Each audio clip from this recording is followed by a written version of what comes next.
ഇവിടെ ബസ്സിന് അതെ അതെ ബസ്സിന് അതെ അതെ അതെ അതെ അതെ അതെ. ബ്രദറിന്റെ വീട് എവിടെയാ? എറണാകുളം. എറണാകുളത്താണ്. ബ്രദർ എങ്ങനെയാ ഇത്രയും കാര്യങ്ങളൊക്കെ പഠിച്ചു എടുക്കുക? ഞാൻ ഇങ്ങനെ ടി വിയിൽ കണ്ടിട്ടുണ്ട്. ആ ആ ആ. കർത്താവ് പഠിപ്പിച്ചു അത്രേ ഉള്ളൂ. എങ്ങനെ കർത്താവ് എന്നാ പഠിപ്പിച്ചു തരുന്നേ? ഉം. വചനത്തിൽ കൂടെ പഠിപ്പിച്ചു തരും. ആ, വചനത്തിൽ കൂടെ പഠിപ്പിച്ചു തരുമോ? അതെയോ? അതെ അതെ.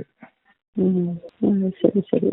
അപ്പൊ ഈ കൊണ്ട് ചെല്ലുന്നതൊക്കെ അത് നമുക്ക് കർത്താവ് എല്ലാം പഠിപ്പിച്ചു തന്നായിരുന്നോ? കൊണ്ട് ചെല്ലുന്ന കാര്യത്തെ കുറിച്ചൊക്കെ പഠിപ്പിച്ചല്ലോ. ഞാനത് പറഞ്ഞിട്ടുണ്ടല്ലോ. ഞാൻ കൊന്ത ചെല്ലാറില്ല കഴിഞ്ഞൊരു 10 വർഷമായിട്ട്. എന്തോ? ഒരു 10 വർഷമായിട്ട് ഇപ്പൊ കൊന്ത ചെല്ലാറില്ല.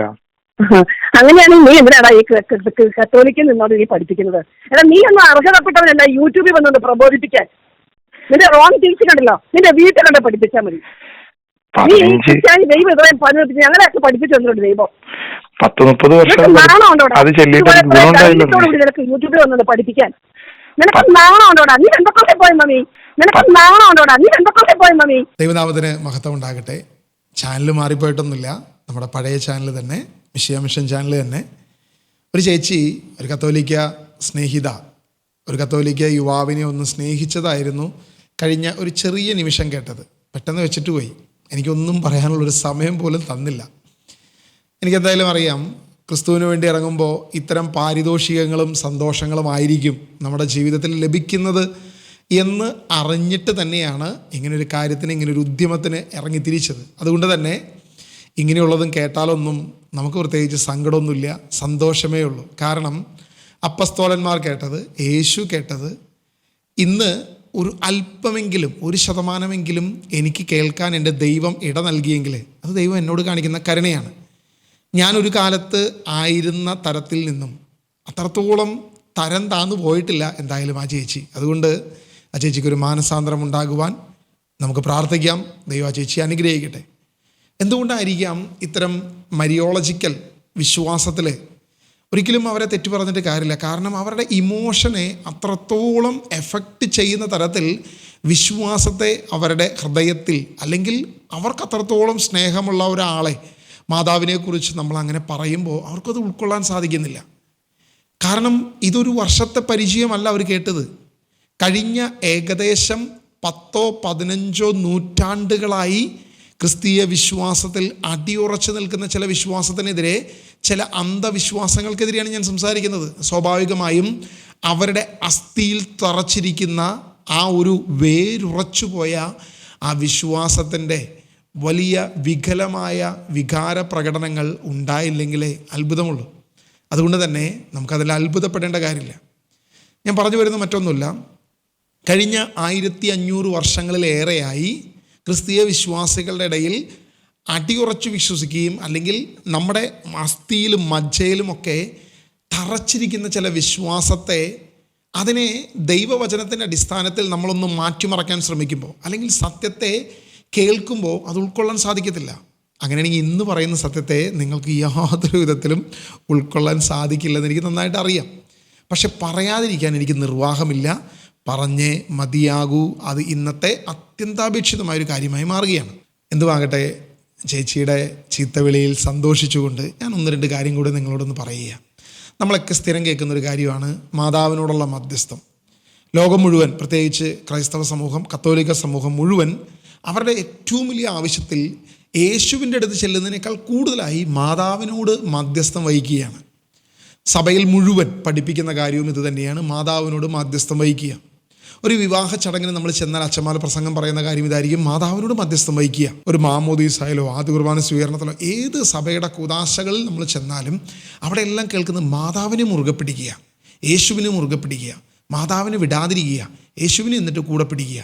ഇങ്ങനെ ഒരു പ്രബോധനമാണ്. കാരണം മാതാവാണ് സമയമാകാതിരുന്നിട്ടും യേശുവിനെ കൊണ്ട് പറഞ്ഞ് അത് ചെയ്യിപ്പിച്ചത് എന്നൊരു വിഷയമാണ് ഒരു പരിധിവരെ നമ്മളെല്ലാം കേട്ട് പരിചയമുള്ളൊരു കാര്യം. നമ്മൾ അതിനെ കുറിച്ചൊന്ന് വിശകലനം ചെയ്തു പോവുകയാണ്.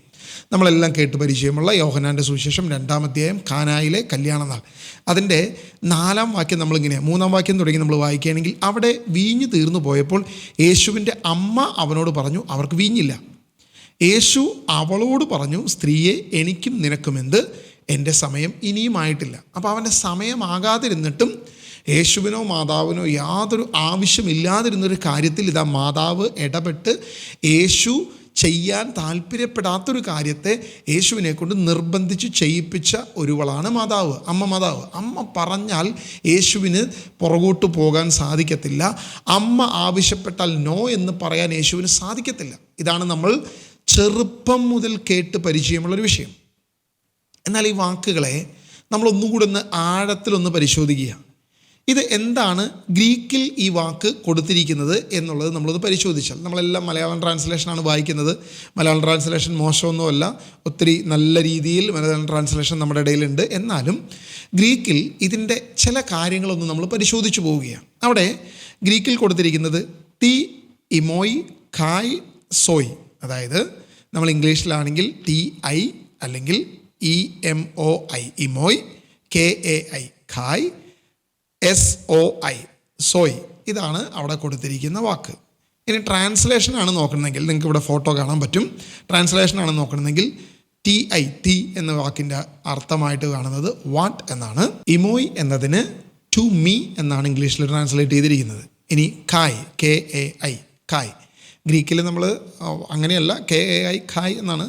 അത് ഗ്രീക്കിൽ ആൻഡ് എന്നുള്ള ഇംഗ്ലീഷ് ട്രാൻസ്ലേഷനാണ് അവിടെ ചെയ്തിരിക്കുന്നത്. പിന്നെ സോയ് SOI സോയ്, അതിനെ ട്രാൻസ്ലേറ്റ് ചെയ്തിരിക്കുന്നത് ടു യു എന്നുള്ളതാണ് ട്രാൻസ്ലേറ്റ് ചെയ്തിരിക്കുന്നത് ഇംഗ്ലീഷിൽ. അപ്പോൾ നമ്മൾ അതിൻ്റെ ഇംഗ്ലീഷ് ട്രാൻസ്ലേഷൻ മാത്രമേ മനസ്സിലാക്കിയുള്ളൂ. ഇനി ഇതേ വാക്ക് തന്നെ വേറെ എവിടെയെങ്കിലും ഉപയോഗിച്ചിട്ടുണ്ടോ എന്ന് നമ്മളൊന്ന് പരിശോധിച്ചാൽ നമുക്ക് കാണാൻ പറ്റും. ലൂക്കാ സുവിശേഷം അതിൻ്റെ 8-ാം അധ്യായം 28-ാം വാക്യം നമ്മൾ വായിക്കുന്നത് ഇതേ കാര്യം തന്നെയാണ്. 8:28. അവിടെ നമ്മളിങ്ങനെയാണ് കാണുന്നത്, യേശുവിനെ കണ്ടപ്പോൾ അവൻ നിലവിളിച്ചുകൊണ്ട് അവൻ്റെ മുൻപിൽ വീണ് ഉറക്കെ പറഞ്ഞു, യേശുവേ, അത്യുന്നതനായ ദൈവത്തിൻ്റെ പുത്ര, നീ എന്തിന് എൻ്റെ കാര്യത്തിൽ ഇടപെടുന്നു? ശ്രദ്ധിക്കണേ, നീ എന്തിന് എൻ്റെ കാര്യത്തിൽ ഇടപെടുന്നു എന്ന് മലയാളത്തിൽ ട്രാൻസ്ലേറ്റ് ചെയ്തിരിക്കുന്നത് നമ്മൾ ഗ്രീക്കിൽ ലൂക്കാ സുവിശേഷം 8:28 വായിക്കുമ്പോൾ അവിടെ ഗ്രീക്കിൽ കാണുന്നത് തി എമോയ് ഖായ് സോയ്, അതായത് യോഹന്നാൻ്റെ സുവിശേഷം 2:4 വാക്യത്തിൽ കണ്ട തി എമോയ് ഖായ് സോയ്, അതേ കാര്യം തന്നെയാണ്. ഒരു വള്ളിക്കോ പുള്ളിക്കോ മാറ്റമില്ലാതെ അതേ വാക്ക് തന്നെയാണ് ഇവിടെ ലൂക്കാ സുവിശേഷം 8-ാം അധ്യായം 28-ാം വാക്യം ഉപയോഗിച്ചിരിക്കുന്നത്. അപ്പോൾ 8:28 ലൂക്കായിൽ അത് ട്രാൻസ്ലേറ്റ് ചെയ്തിരിക്കുന്നത് എങ്ങനെയാണ്? നീ എന്തിന് എൻ്റെ കാര്യത്തിൽ ഇടപെടുന്നു. മലയാളത്തിൽ അത് നീ എന്തിന് എൻ്റെ കാര്യത്തിൽ ഇടപെടുന്നു. പക്ഷേ യോഹന്നാനിൽ നമ്മൾ എന്താ കണ്ടിരിക്കുന്നത്? എനിക്കും നിനക്കും എന്ത് എന്നൊരു മലയാളം ട്രാൻസ്ലേഷനാണ് നമുക്കവിടെ വായിക്കാൻ പറ്റുന്നത്. ഇനി ഇവിടെ മാത്രമല്ല, നമ്മൾ മറ്റൊരു സ്ഥലത്ത് നമ്മളിത് കാണുന്നുണ്ട്. മർക്കോസിൻ്റെ സുവിശേഷം അതിൻ്റെ 5-ാം അധ്യായം അതിൻ്റെ 7-ാം വാക്യത്തിൽ നമ്മളവിടെ മലയാളം ട്രാൻസ്ലേഷൻ ഇങ്ങനെയാണ് വായിക്കുന്നത്, ഉച്ചത്തിൽ നിലവിളിച്ചുകൊണ്ട് അവൻ പറഞ്ഞു, മഹോന്നതനായ ദൈവത്തിൻ്റെ പുത്ര യേശുവേ, അങ്ങ് എൻ്റെ കാര്യത്തിൽ എന്തിന് ഇടപെടുന്നു? അങ്ങ് എൻ്റെ കാര്യത്തിൽ എന്തിന് ഇടപെടുന്നു? മർക്കോസ് സുവിശേഷം 5-ാം അധ്യായം 7-ാം വാക്യം. അതും നമ്മൾ ഗ്രീക്കിലൊന്ന് പരിശോധിക്കുകയാണ്. ഗ്രീക്കിൽ നമുക്കിവിടെ സൈഡിൽ ഫോട്ടോ കാണാൻ പറ്റും. തി എമോയ് ഖായ് സോയ്, അതായത് മർക്കോസ് 5:7 ലൂക്ക 8:28 യോഹന്നാൻ 2:4 വാക്യത്തിലാകട്ടെ, എല്ലായിടത്തും ഉപയോഗിച്ചിരിക്കുന്നത് ഗ്രീക്കിൽ കിടക്കുന്നത് തി എമോയ് ഖായ് സോയ് എന്ന വാക്ക് തന്നെയാണ്. യാതൊരുവിധ ഒരു കുത്തിനോ കോമയ്ക്കോ കുനിപ്പിനോ വള്ളിക്കോ പോലും മാറ്റമില്ല. തി എമോയ് ഖായ് സോയ്. മർക്കോസും ലൂക്കോസും നമ്മൾ ട്രാൻസ്ലേറ്റ് ചെയ്തിരിക്കുന്നത് എന്താണ്? എന്തിന് എൻ്റെ കാര്യത്തിൽ നീ ഇടപെടുന്നു, നീ എന്തിന് എൻ്റെ കാര്യത്തിൽ ഇടപെടുന്നു എന്ന മലയാളം വാക്കാണ് അവിടെ ഉപയോഗിച്ചിരിക്കുന്നത്. എന്നാൽ യോഹന്നാൻ്റെ സുവിശേഷത്തിൽ വന്നപ്പോൾ നമ്മളവിടെ വ്യത്യസ്തമായ മറ്റൊരു കാര്യമാണ് കാണുന്നത്. യോഹന്നാൻ പറയുന്നു, യോഹന്നാൻ്റെ സുവിശേഷത്തിൽ നമ്മൾ ട്രാൻസ്ലേറ്റ് ചെയ്തിരിക്കുന്നു, എനിക്കും നിനക്കും എന്ത്, സ്ത്രീയെ എനിക്കും നിനക്കും എന്ത് എന്നുള്ളൊരു ട്രാൻസ്ലേഷനാണ് നമ്മൾ ഉപയോഗിച്ചിരിക്കുന്നത്. എന്തുകൊണ്ടായിരിക്കാം ഇങ്ങനെ ഉപയോഗിച്ചത് എന്നുകൂടെ നമ്മളൊന്ന് ചിന്തിച്ചു പോകുന്നത് നല്ലതാണ്. കാരണം അത് അന്നത്തെ കാലത്തെ യഹൂദ യൂസേജ് ആയിരുന്നു.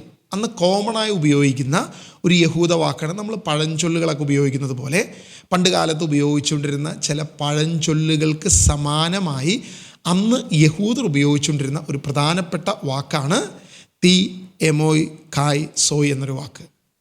അതായത് നമ്മൾ സാധാരണ ഇംഗ്ലീഷിലൊക്കെ പറയുന്നത് പോലെ നൺ ഓഫ് യുവർ ബിസിനസ് എന്ന് പറയുന്നത് പോലെ ഒരു പഴഞ്ചൊല്ല് പോലെ അന്ന് ഉപയോഗിച്ചിരുന്ന ഒരു വാക്കാണ് നീ എന്തിന് എൻ്റെ കാര്യത്തിൽ ഇടപെടുന്നു എന്ന് അതിൻ്റെ അർത്ഥമാണ് യഥാർത്ഥത്തിൽ. അപ്പോൾ മർക്കോസും ലൂക്കോസും ആ ഫ്രേസിനെ അല്ലെങ്കിൽ ആ ഉപയോഗിക്കുന്ന പഴഞ്ചൊല്ല് പോലെയുള്ള അന്നത്തെ ഒരു യൂസേജിനെ എടുത്തുകൊണ്ട് ആ യൂസേജിൻ്റെ യഥാർത്ഥ അർത്ഥം, അതിൻ്റെ വാക്കുകൾ വേർഡ് ടു വേർഡ് അർത്ഥം അവിടെ കൊടുത്തിരിക്കുന്നു. നീ എന്തിന് എൻ്റെ കാര്യത്തിൽ ഇടപെടുന്നു എന്നുള്ളതാണ് അവിടെ വാക്ക് ഉപയോഗിച്ചിരിക്കുന്നത്, മലയാളം ട്രാൻസ്ലേഷനിലേക്ക് വന്നിരിക്കുന്നത്. പക്ഷേ നമ്മൾ നേരെ തിരിച്ച് എവിടെ യോഹന്നാനിൽ വന്നപ്പം അവിടെ ഉപയോഗിച്ച അതേ പഴഞ്ചൊല്ല് പോലെയുള്ള ആ വാക്ക് നമുക്കറിയാം. പഴയ മലയാളം പഴഞ്ചൊല്ലുകളൊന്നും ഒരു പക്ഷേ കേൾക്കുമ്പോൾ കേൾവിക്കാരന് മനസ്സിലാകണമെന്നില്ല. അത് എക്സ്പ്ലെയിൻ ചെയ്താലേ നമുക്ക് മനസ്സിലാകത്തുള്ളൂ. അല്ലെങ്കിൽ അതിനോട് സമാനമായി ജീവിച്ചിരുന്ന ആളുകൾക്ക് അത് പെട്ടെന്ന് മനസ്സിലാവും. ഇവിടെ അവിടെ ഉപയോഗിച്ചിരുന്ന കോമൺ ആയിട്ടുള്ള ഒരു യൂസേജ് മാതാവിനും അറിയാവുന്നത്, യേശുവിനും അറിയാവുന്നത്, അവിടെയുള്ള യഹൂദർക്ക് പൊതുവായി അറിയാവുന്ന ഒരു യൂസേജാണ് അവിടെ ഉപയോഗിക്കുന്നത്. തീ എമോയ് കായ്സോ എന്നൊരു വാക്ക് ഉപയോഗിക്കുന്നത്. ഈ വാക്ക് ഉപയോഗിച്ചപ്പോൾ മാതാവിന് വ്യക്തമായ കാര്യം മനസ്സിലായി, എന്താണ് യേശു ഉപയോഗിച്ചിരിക്കുന്നത്, അല്ലെങ്കിൽ യേശു എന്താണ് പറഞ്ഞു വരുന്നത്. ആ യൂസേജ് ഉപയോഗിച്ചപ്പോൾ തന്നെ മാതാവിന് വളരെ വ്യക്തമായി കാര്യം മനസ്സിലായി, യേശു ക്രിസ്തുവിൻ്റെ മിനിസ്ട്രിയുമായി ബന്ധപ്പെട്ട കാര്യത്തിൽ തൽക്കാലം യേശു മാതാവിൻ്റെ ഒരു മധ്യസ്ഥവും എടുക്കുന്നില്ല എന്നുള്ളൊരു കാര്യം ആർക്ക് മനസ്സിലായി? മാതാവിന് മനസ്സിലായി. അപ്പോൾ മാതാവ് ലോകത്തോടൊരു കാര്യം വെളിപ്പെടുത്തുകയാണ്. ലോകത്തോടും കൃപായുഗത്തിൽ കഴിയുന്ന നമ്മളോടും ഇന്നായിരിക്കുന്നതും തലമുറകളോടും മുഴുവനായി മാതാപിതാ ഒരു വലിയ പ്രസ്താവന ലോകത്തോട് വിളിച്ചു പറയുകയാണ്. യേശു അവളോട് പറഞ്ഞു, സ്ത്രീയെ എനിക്കും നിനക്കും എന്ത്, എൻ്റെ സമയം ഇനിയും ആയിട്ടില്ല എന്ന് പറഞ്ഞപ്പോൾ മാതാവിന് കാര്യം ഉൾക്കൊണ്ടു. എന്താണ് യേശു പറഞ്ഞ ആ പഴമൊഴിയുടെ അർത്ഥമെന്ന് മനസ്സിലാക്കി ഉൾക്കൊണ്ടുകൊണ്ട് മാതാവ് പറയുകയാണ്, അവൻ്റെ അമ്മ പരിചാരകരോട് പറഞ്ഞു. സത്യത്തിൽ പരിചാരകരോട് മാത്രമല്ല, നമ്മളോടും കൂടെ ലോകത്തോടും കൃപായുഗത്തിലായിരിക്കുന്ന സകല ആളുകളോടും പറയുകയാണ്, അവൻ നിങ്ങളോട് പറയുന്നത് ചെയ്യുവിൻ. അതായത് നിനക്കൊരു പ്രശ്നമുണ്ടോ, നിനക്കൊരു പ്രോബ്ലമുണ്ടോ, ക്രിസ്ത്യാനി വിശ്വാസി, നിനക്കൊരു പ്രശ്നമുണ്ടോ, നിനക്ക് ആശ്രയിക്കാൻ ചെല്ലാൻ പറ്റുന്ന ഏക സ്ഥലം യേശുവിൻ്റെ സന്നിധിയാണ്. യേശുവിൻ്റെ അടുത്ത് മാത്രമേ നിനക്ക് ചെല്ലാൻ പറ്റുള്ളൂ. അവൻ പറയുന്നത് ചെയ്യുവിൻ. അവൻ പറയുന്നത് കേട്ടാൽ നിനക്ക് ആശ്വാസം ലഭിക്കും, നിനക്ക് മാറ്റമുണ്ടാകും, നിനക്ക് ചേഞ്ച് ഉണ്ടാകും. മറ്റൊരു സ്ഥലത്തും ആശ്രയിക്കരുത് എന്നാണ് മാതാവ് നമ്മളെ പഠിപ്പിക്കുക. അവൻ പറയുന്നത് ചെയ്യുവിൻ. കാരണം മാതാവിന് ആ പഴമൊഴി വളരെ ക്ലിയറായി കാര്യം മനസ്സിലായി, അതിൻ്റെ സ്വഭാവം മനസ്സിലായി, എന്താണ് യേശു ഉപയോഗിച്ച വാക്കെന്ന് മനസ്സിലായി. നിങ്ങളൊന്നുകൂടി ശ്രദ്ധിക്കണേ, യോഹന്നാനും ലൂക്കായും മർക്കോസും ഉപയോഗിച്ചിരിക്കുന്നത് ഒരേ ഗ്രീക്ക് വാക്ക് തന്നെയാണ്. ഞാനതിൻ്റെ ഗ്രീക്ക് ട്രാൻസ്ലേഷൻ, അത് വേർഡ് ടു വേർഡ് ഇംഗ്ലീഷിൽ പറഞ്ഞിരിക്കുന്നത് ഞാനിവിടെ ഫോട്ടോ അടക്കമാണ് നിങ്ങളെ കാണിച്ചിരിക്കുന്നത്. നമ്മളിത് പറയുമ്പോൾ എല്ലാവരും എന്നെ പെന്തക്കുസ്ത് എന്ന് മുദ്രകുത്താൻ സാധ്യതയുണ്ട്. കാരണം മാതാവിന് അത്രത്തോളം സ്നേഹമുള്ള, നേരത്തെ എന്നെ ചീത്ത വിളിച്ച ചേച്ചിയെ പോലെയുള്ള ആരെങ്കിലുമൊക്കെ എന്നെ ചീത്ത വിളിക്കായിരിക്കും. പക്ഷെ നിങ്ങളുടെ തലച്ചോറിനെ പണയം വെച്ചിട്ടില്ലെങ്കിൽ, നിങ്ങൾ ആർക്കും അടിമകളല്ലെങ്കിൽ, നിങ്ങൾ ക്രിസ്തുവിനെ സ്നേഹിക്കുന്നുവെങ്കിൽ, നിങ്ങൾ യഥാർത്ഥ ഒരു കത്തോലിക്കനാണെങ്കിൽ, ഒരു ക്രിസ്ത്യാനിയാണെങ്കിൽ, പാരമ്പര്യത്തിലൂടെ വന്ന വിഴുപ്പുകളല്ല നമ്മൾ ചുമക്കേണ്ടത്. പകരം സത്യത്തിന് നേരെ നമ്മൾ മുഖം തുറക്കണം, നമ്മൾ ഹൃദയം തുറക്കണം, നമ്മുടെ ചിന്തകളെ സത്യത്തിലേക്ക് നമ്മൾ തിരിക്കണം. അങ്ങനെ സത്യത്തിലേക്ക് നിങ്ങൾ തിരിച്ചാൽ നിങ്ങൾക്ക് കാണാൻ കഴിയുന്ന കൃത്യമായ തെളിവാണ്. ഞാൻ ഒരു പെന്തക്കുസ്തക്കാരനെ ഉദ്ധരിച്ചുകൊണ്ടല്ല, എനിക്ക് തോന്നുന്നില്ല ഒരു പെന്തക്കുസ്തക്കാരനും ഈ ഒരു വിഷയം ക്ലാസ് എടുത്തിട്ടുണ്ടെന്നോ അല്ലെങ്കിൽ ഇതിൻ്റെ അർത്ഥം ഈ തലത്തിൽ നിങ്ങൾക്ക് മനസ്സിലാക്കി തരുമെന്ന് ഞാൻ വിശ്വസിക്കുന്നില്ല. കാരണം അവരെ സംബന്ധിച്ച് ഇതൊരു പ്രശ്നമല്ല. അവരുടെ വിശ്വാസത്തെയോ അവരുടെ വിശ്വാസ സമൂഹത്തെയോ ബാധിക്കുന്നൊരു പ്രശ്നമേ അല്ല ഇത്. അതുകൊണ്ട് അവർക്കതൊരു പ്രോബ്ലമല്ല. പക്ഷേ പ്രിയപ്പെട്ട സഹോദരങ്ങളെ, കത്തോലിക്ക സഹോദരങ്ങളെ, സമൂഹമേ, ഞാനൊരു കത്തോലിക്കനായി നിൽക്കുമ്പോൾ, ഒരു കത്തോലിക്ക സഭയിൽ തന്നെ വിശ്വസിച്ച് അടിയുറച്ച് നിൽക്കാൻ ആഗ്രഹിക്കുന്നത് കൊണ്ട്, വിശുദ്ധ ബൈബിൾ വായിക്കുകയും പരിശോധിക്കുകയും ചെയ്യുന്നത് കൊണ്ട് ദയവ് ചെയ്ത് നിങ്ങളിത് മനസ്സിലാക്കണമെന്നൊരു അപേക്ഷയാണ്. നിങ്ങൾ അടിമയല്ല ആരുടെയും. ക്രിസ്തീയ സമൂഹം ആരുടെയും അടിമയല്ല. യേശു നമ്മളെ കാൽവരിയിൽ ക്രൂശിൽ തൻ്റെ രക്തം കൊടുത്ത് വിലയ്ക്ക് വാങ്ങിയെങ്കിൽ നമ്മൾ ആരുടെയും അടിമയല്ല. ക്രിസ്തുവിൻ്റെ ദാസരായി നമ്മൾ നിൽക്കണം. ക്രിസ്തുവിനെ സ്നേഹിക്കുന്നവരുണ്ടെങ്കിൽ ദയവ് ചെയ്ത് നിങ്ങളിത് പരിശോധിക്കണം. നിങ്ങൾക്കും പരിശോധിക്കാം. നിങ്ങളുടെയൊക്കെ വിരൽ തുമ്പിലാണ് ഈ കാര്യങ്ങളിരിക്കുന്നത്. എൻ്റെ പ്രിയപ്പെട്ട യുവാക്കളെ, യുവതികളെ, നിങ്ങളെല്ലാം മൊബൈൽ യൂസ് ചെയ്യുന്നവരാണ്. നിങ്ങൾ വെറുതെ ഒന്ന് ടൈപ്പ് ചെയ്ത് നോക്കിയാൽ നിങ്ങൾക്ക് കിട്ടും. ഇൻ്റർലീനിയർ എന്നോ അല്ലെങ്കിൽ ഗ്രീക്ക് ഇംഗ്ലീഷ് ട്രാൻസ്ലേഷൻ ബൈബിൾ എന്നോ ഒക്കെ കാണുന്ന രീതിയിൽ നിങ്ങൾക്ക് നിങ്ങളുടെ മൊബൈലിൽ നിങ്ങൾക്ക് പരിശോധിക്കാൻ കഴിയും. ഇൻ്റർനെറ്റൊക്കെ യൂസ് ചെയ്യുന്ന എല്ലാവർക്കും പരിശോധിക്കാൻ പറ്റും. അപ്പോൾ നിങ്ങൾ നോക്കുക, ഇൻ്റർലീനിയറിൽ നോക്കുക, നിങ്ങൾ യോഹന്നാൻ്റെ സുവിശേഷം 2-ാം അധ്യായം അവിടെ കൊടുത്തിരിക്കുന്ന 4-ാം വാക്യത്തിൽ കിടക്കുന്ന അതേ കാര്യം തന്നെയാണോ മാർക്കോസിൻ്റെ സുവിശേഷം 5-ാം അധ്യായം 7-ാം വാക്യത്തിൽ? അവിടെ ആരാ പറയുന്നത്? ദുരാത്മാവ് ബാധിച്ച ഒരു വ്യക്തി, സാത്താനാണ് പറയുന്നത്. പിശാച് പറയുക, എന്ത്, നിനക്ക് എൻ്റെ കാര്യത്തിൽ എന്തിനാ നീ ഇടപെടുന്നേ? ഇപ്പം സമയമാകാഞ്ഞിട്ടും എൻ്റെ കാര്യത്തിൽ എന്തിനാ ഇടപെടുന്നേ? ഞങ്ങളെ ഇപ്പോൾ തന്നെ പാതാളത്തിലേക്ക് തള്ളാൻ നീ വന്നിരിക്കുകയാണോ എന്നൊക്കെ ചോദിച്ചുകൊണ്ട് സാത്താൻ അലമുറയിട്ട് കരയുന്ന അതേ വാക്ക് തന്നെ ആണ് ഇവിടെ യേശു ഉപയോഗിച്ചിരിക്കുന്നത്. None of your business. എന്താണ് എൻ്റെ മിനിസ്ട്രിയിൽ ഈ കാര്യത്തിൽ ഇടപെടാൻ കാര്യം? എൻ്റെ സമയമായിട്ടില്ല. വളരെ ക്ലിയർ ആയിട്ടാണ് പറഞ്ഞിരിക്കുന്നത്. നിങ്ങളൊന്ന് ചിന്തിച്ചു നോക്കുക. യോഹന്നാൻ തൻ്റെ സുവിശേഷം എഴുതുന്നത് AD 90-കൾക്കും 100-കൾക്കും ഇടയിലാണ്. യേശു ക്രിസ്തു മാതാവിനെ യോഹന്നാൻ്റെ കരങ്ങളിൽ ഏൽപ്പിച്ച്, ഇതാ നിൻ്റെ അമ്മ എന്ന് പറഞ്ഞ് ഏൽപ്പിച്ച് വർഷങ്ങൾക്ക് ശേഷം മാതാവ് മരണപ്പെട്ട് അവരിൽ നിന്നും വേർപെട്ടതിന് ശേഷം എത്രയോ വർഷങ്ങൾക്ക് ശേഷമാണ് തൻ്റെ സുവിശേഷം എഴുതുന്നത്. യോഹന്നാൻ തൻ്റെ സുവിശേഷം എഴുതിയപ്പോൾ വചനം മാംസമായി എഴുതിയിരിക്കുന്നത്, അല്ലാതെ മറ്റൊരു കാര്യം ഇവിടെ ഉപയോഗിച്ചിട്ടില്ല. നിങ്ങൾ ശ്രദ്ധിച്ചോ? അവിടെ കാനായിലെ കല്യാണ നാളിൽ യോഹന്നാൻ മാത്രമേ എഴുതിയിട്ടുള്ളൂ. പക്ഷേ യോഹന്നാൻ അവിടെ എഴുതി വെച്ചിരിക്കുന്ന കാര്യം നമ്മൾ പരിശോധിച്ചാൽ വളരെ ക്ലിയറായി നമുക്ക് മനസ്സിലാക്കാൻ സാധിക്കും.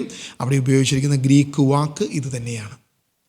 അല്ലാതെ മറ്റൊരു കാര്യം, യേശുവിൻ്റെ അമ്മ മാതാവിനെക്കുറിച്ച് ഇന്ന് നമ്മൾ കാണുന്ന സോ കോൾഡ് ക്രിസ്ത്യാനികൾ അല്ലെങ്കിൽ കത്തോലിക്കർ മരിയോളജി എന്ന് പറഞ്ഞ് നടത്തുന്ന ബിസിനസ്സിനെയാണ് ഞാൻ എതിർക്കുന്നത്. എനിക്ക് മാതാവിന് സ്നേഹമാണ്, ബഹുമാനമാണ്. ലോകത്ത് ബഹുമാനിക്കാൻ പറ്റുന്ന ഏറ്റവും ശ്രേഷ്ഠയായ മനുഷ്യ സ്ത്രീയായി ഞാൻ മാതാവിനെ കാണുന്നു, അമ്മ മാതാവിനെ കാണുന്നു, സ്നേഹിക്കുന്നു. എനിക്ക് ദേഷ്യമുള്ളത് മാതാവിനോടല്ല, എനിക്ക് എതിർപ്പുള്ളത് മാതാവിനോടല്ല, എനിക്ക് പഠനങ്ങളിൽ തിരുത്തുള്ളത് മാതാവിനോടല്ല, കച്ചവടക്കാരോടാണ് എനിക്ക് എതിർപ്പുള്ളത്. യേശു ദേവാലയത്തിൽ അടിച്ചോടിച്ച അതേ കച്ചവട തന്ത്രത്തോടാണ് എനിക്ക് എതിർപ്പുള്ളത്. എനിക്ക് പരാതിയുള്ളത് അതിനോട് മാത്രമാണ്, മറ്റൊന്നിനോടും എനിക്ക് പരാതിയില്ല. ഞാൻ മാതാവിനെതിരല്ല, ഞാൻ മാതാവിനെ എതിർത്തിട്ടില്ല. ഞാൻ എതിർക്കുന്നത് ഒരേ ഒരു കാര്യത്തെ, അത് കച്ചവടക്കാരുടെ തന്ത്രമായ മാതാവിനെ അല്ലാതെ മറ്റൊന്നിനെയും ഞാൻ എതിർക്കുന്നില്ല. പ്രിയമുള്ള സഹോദരങ്ങൾ, ഇനിയെങ്കിലും നിങ്ങൾ സത്യം മനസ്സിലാക്കുക, സത്യം തിരിച്ചറിയുക. യോഹന്നാൻ തൻ്റെ 3 ലേഖനങ്ങൾ എഴുതി, സുവിശേഷം എഴുതി, വെളിപാട് പുസ്തകം എഴുതി. ഇവിടെ ഒന്നും ഒരൊറ്റ വാക്കുകൊണ്ട് പോലും ഇന്ന് കാണുന്ന മരിയോളജിയെ, ഇന്ന് കാണുന്ന ആ മരിയോളജിക്കൽ ഫെയ്ത്തിനെ പിന്താങ്ങുന്ന ഒരു വാക്ക് പോലും യോഹന്നാൻ്റെ സുവിശേഷത്തിലോ ലേഖനങ്ങളിലോ വെളിപാട് പുസ്തകത്തിലോ ഇല്ല. വെളിപാട് 12-ൽ അത് മാതാവല്ല എന്ന് വ്യക്തമായി സഭയുടെ പുസ്തകത്തിൽ തന്നെ ഉള്ളത് ഞാൻ പല ക്ലാസ്സുകളിൽ ഞാൻ എടുത്തു വച്ചിട്ടുണ്ട്. മൈക്കിൾ കാര്യമറ്റം എഴുതിയിരിക്കുന്ന വെളിപാട് പുസ്തകത്തിൻ്റെ വ്യാഖ്യാനത്തിൽ വളരെ വ്യക്തമായി പറയുന്നു, വെളിപാട് 12-ൽ പറയുന്നത് മാതാവല്ല, അത് ഇസ്രായേലോ സഭയോ ആണ്, അല്ലാതെ മാതാവുമായി യാതൊരു ബന്ധവുമില്ല. ഇത് സഭ വ്യക്തമായിട്ട് പഠിപ്പിക്കുക. ഞാൻ പറയുമ്പോൾ നിങ്ങൾ എന്നെ പെന്തക്കോസ്തെന്ന് മുദ്രകുത്തും, എന്നാൽ സഭ ഔദ്യോഗികമായി പഠിപ്പിക്കുന്നത് മാതാവല്ലെന്നാണ്. എന്നാൽ നമ്മളെ എന്ത് ചെയ്യുന്നു? കച്ചവട തന്ത്രത്തിന് വേണ്ടി ചില പുരോഹിതർ നമ്മളെ കബളിപ്പിക്കുന്നു. നിങ്ങൾ ഇനിയെങ്കിലും സത്യം തിരിച്ചറിയുക. ദൈവം അനുഗ്രഹിക്കട്ടെ. എന്നെ തെറി വിളിക്കാൻ നിങ്ങൾക്ക് സാധിക്കും, എന്നെ ചീത്ത പറയാൻ ഫ്ലോറിഡയിലെ അമ്മ ഇനിയും വരുമെന്ന് ഞാൻ വിശ്വസിക്കുന്നു. എന്തായാലും വളരെ സ്നേഹത്തോടെ ബ്രദറിന് എങ്ങനെ ഇത് മനസ്സിലായി, ദൈവം പഠിപ്പിക്കുന്നതാണോ എന്നൊക്കെ ചോദിച്ചിട്ട് ഫ്ലോറിഡയിൽ നിന്നും ഒരു ഇൻ്റർനാഷണൽ കോൾ 2-3 ദിവസമായി എനിക്ക് വരാൻ തുടങ്ങിയിട്ട് ഞാൻ പലപ്പോഴും തിരക്കിലായിരുന്നു, അതുകൊണ്ട് തന്നെ വിളിച്ചില്ല, എടുക്കാൻ പറ്റിയില്ല. ഫ്ലോറിഡയിലേക്ക് വിളിക്കാനുള്ളൊരു സാമ്പത്തിക സ്ഥിതിയൊന്നും എനിക്കില്ലാത്തതുകൊണ്ട് ഞാൻ തിരിച്ചു വിളിക്കാനും പോയില്ല. അങ്ങനെ നമ്മുടെ അമ്മച്ചി ഒട്ടും താമസിക്കാതെ 3-ാമത്തെ ദിവസം എന്നെ വിളിച്ചു. സ്നേഹത്തോടെ എനിക്ക് നൽകിയ 2-3 സ്നേഹവാക്കുകളാണ് നിങ്ങൾ കേട്ടത്. അതൊരിക്കൽ കൂടെ കേട്ട് നിങ്ങളിതൊന്ന് അവസാനിപ്പിക്കുക. എന്തോ ഒരു 10 വർഷമായിട്ട് ഇപ്പൊ കൊന്ത ചെല്ലാറില്ല. അങ്ങനെയാണെങ്കിൽ നീ എന്തിനാടാ ഈ കത്തോലിക്കിൽ നിന്നോട് നീ പഠിപ്പിക്കുന്നത്? എടാ, നീ ഒന്നും അർഹതപ്പെട്ടവനല്ല യൂട്യൂബിൽ വന്നുകൊണ്ട് പ്രബോധിപ്പിക്കാൻ. നിന്റെ റോങ് തിങ്സ് കണ്ടല്ലോ, നിന്റെ വീട്ടിൽ കണ്ട് പഠിപ്പിച്ചാൽ മതി. നീ ദൈവം ഇത്രയും പഠിപ്പിച്ച് ഞങ്ങളെയൊക്കെ പഠിപ്പിച്ചു തന്നിട്ടുണ്ട് ദൈവം. 10-30 വർഷം അത് നിനക്ക് യൂട്യൂബിൽ വന്നത് പഠിപ്പിക്കാൻ നിനക്ക് നാണം ഉണ്ടോടാ? നീ എന്തൊക്കെ പോയി മമ്മി, നിനക്ക് നാണം ഉണ്ടോടാ? നീ എന്തൊക്കെ പോയി മമ്മി. എന്നെ ചീത്ത വിളിക്കുന്ന ആൻറ്റിമാർക്ക് ഞാൻ നിങ്ങൾക്ക് വേണ്ടി പ്രാർത്ഥിക്കുന്നു എന്നല്ലാതെ മറ്റൊന്നും പറയാനില്ല. എന്തായാലും ഈ ചീത്ത വിളി ഒന്നും കൂടി കേട്ടിട്ട് എന്ത് വികാരമാണ്, എന്ത് ക്രിസ്ത്യാനിറ്റിയാണ്, എന്ത് യേശുവിനെയാണ് നിങ്ങൾ സ്നേഹിക്കുന്നത്, അല്ലെങ്കിൽ എന്ത് യേശുവിൻ്റെ സുവിശേഷമാണ് നിങ്ങളുടെ ഹൃദയത്തിൽ അടിയറച്ച് നിൽക്കുന്നത്, അല്ലെങ്കിൽ വേര് പറ്റിയിരിക്കുന്നത് എന്ന് ഇനിയെങ്കിലും നിങ്ങൾ മനസ്സിലാക്കുവാൻ, തിരിച്ചറിയുവാൻ ഈ വീഡിയോ ഇടയാകട്ടെ. എനിക്കൊരു ക്രിസ്ത്യാനിയോടോ ഒരു കത്തോലിക്കനോടോ ദേഷ്യമില്ല. ഈ ദിവസം വരെ ആത്മാവിലും സത്യത്തിലും ദൈവത്തെ ആരാധിക്കണമെന്നും വിശുദ്ധ കുർബാനയല്ലാതെ, അപ്പസ്തോലിക പാരമ്പര്യമല്ലാതെ, വിശുദ്ധ ബൈബിളല്ലാതെ മറ്റൊന്നിലും ഒരു കച്ചവട തന്ത്രത്തിലും പാരമ്പര്യമെന്ന് പറഞ്ഞ് നമ്മളെ വഴിതെറ്റിക്കുന്ന യാതൊന്നിലും വീണ് പോകാതെ ക്രിസ്തീയ വിശ്വാസം, കത്തോലിക്ക വിശ്വാസം അടിയുറച്ചു നിൽക്കുവാൻ, അതിൻ്റെ തിന്മകൾക്കെതിരെ പോരാടുവാൻ ക്രിസ്തു നമ്മെ സഹായിക്കട്ടെ. യേശുവിൻ്റെ കൃപ നമ്മുടെ കൂടെ ഉണ്ടാകട്ടെ എന്ന് പ്രാർത്ഥിക്കുന്നു. God bless you.